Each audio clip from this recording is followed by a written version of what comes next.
Every year, the video creator community expects the 4 big gimbal manufacturers to release some new model. And these new models normally come with bigger payloads, lighter weights overall, new features, and improved stabilization.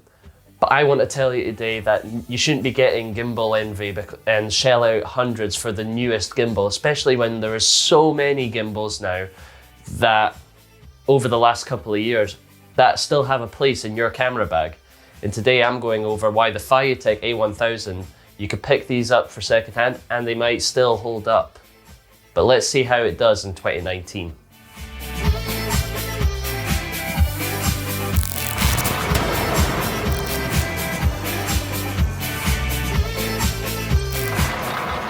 My name's Craig and welcome to Video Focus. I'm on a journey to learn everything I can about video creation, and I want to share the fastest and easiest ways to make video with you, so you can just spend more time being creative and spend more time making videos.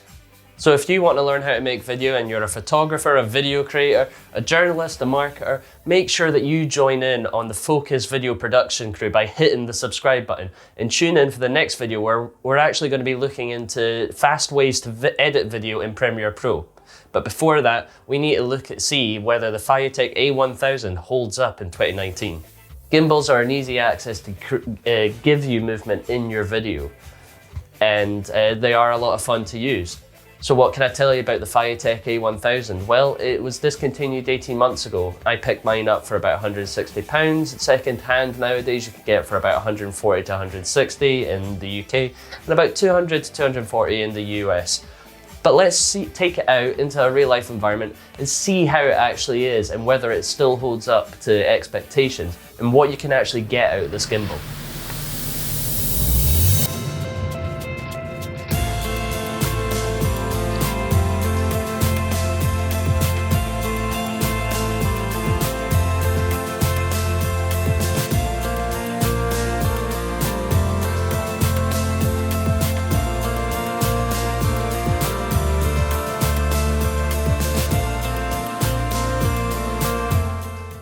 Let's talk about who this camera is for.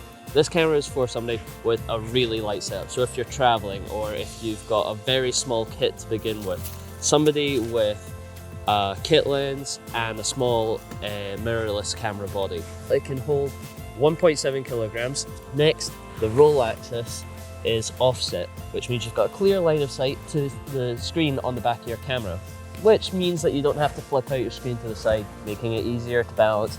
And if you've got a Sony camera here, then it obviously means that you can see your screen because they don't flip up, out to the side, they flip up and out. You can also remote control the gimbal through the app as well.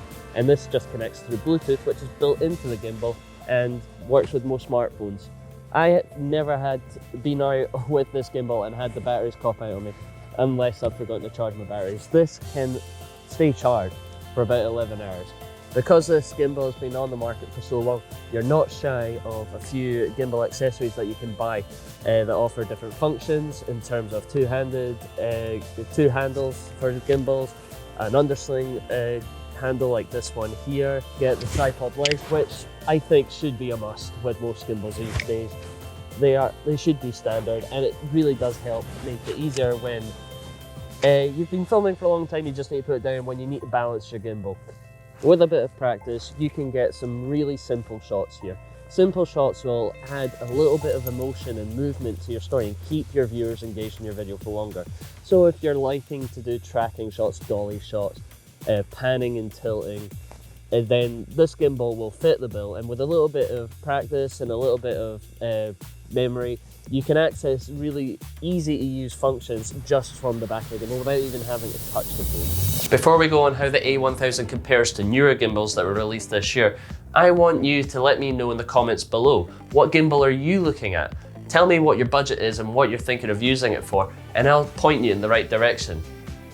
The A1000 isn't really riddled with lots of features. It had a lot of features that were nice to have back in the day, but not nearly as many as you do now. It does have a motion lapse feature, but you can only go from point A to point B, as you can see here. It's not the easiest to navigate, and it's not the easiest to control. You need to get your head around some of the terminology and the way that it's set up, but it does the job when you can figure it out.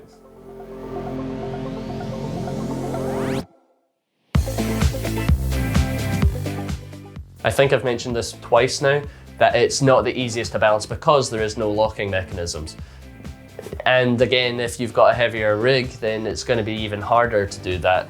You'll spend more time balancing it than you will using it. So the A1000 is really only suitable if you've got a light setup or if you can sacrifice adding accessories to your camera.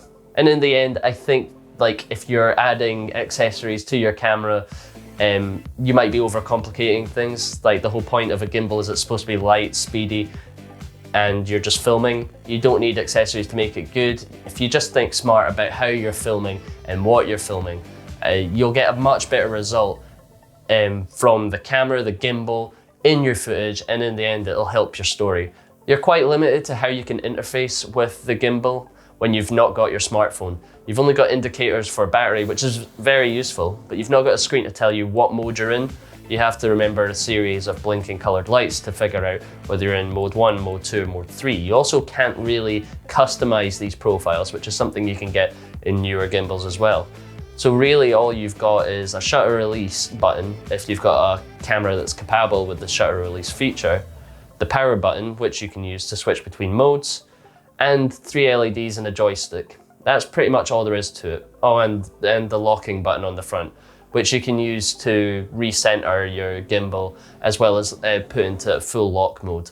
Newer gimbals come with a quick way to sort of auto-tune the motors just to give it the right amount of strength in the right places. It's a bit tricky to do that with the A1000, and I haven't been really convinced that it actually works. So it's a downside in the software front for that as well. After making this video, I am really sad to say goodbye to the A1000. I sold it on eBay the other week there. It was only when I was making this video that I stripped it back of all its rigging and things like that. And I actually fell in love with it again. Having that undersling handle really made it really fun to shoot with. It was really easy, a nice light and compact setup when you've not got the tripod legs attached. And when I look back at the footage, I was really impressed that this gimbal still is up and about and working, and you can get some good mileage out of it too. And that's why I think it's still something that everyone should consider sticking in their kit rather than buying a £400 gimbal brand new in 2019. Just bear in mind the limitations of the gimbal and make it fit your video that way. Work within your limits. And if you do want to try and push it in terms of the weight capacity or your movement, give yourself a lot of time in your video production to do that. For everything else, if you've not got the time, there's always a monopod or a tripod. That's the best way to go, and I would definitely buy a monopod or a tripod before you get a gimbal. But let me know in the comments below, what gimbal are you looking at? Tell me your budget and tell me what you're going to be using it for, and I'll point you in the right direction whether you should be looking at an older gimbal or a newer gimbal. Until then, on your next video, think smart, save time, and create more.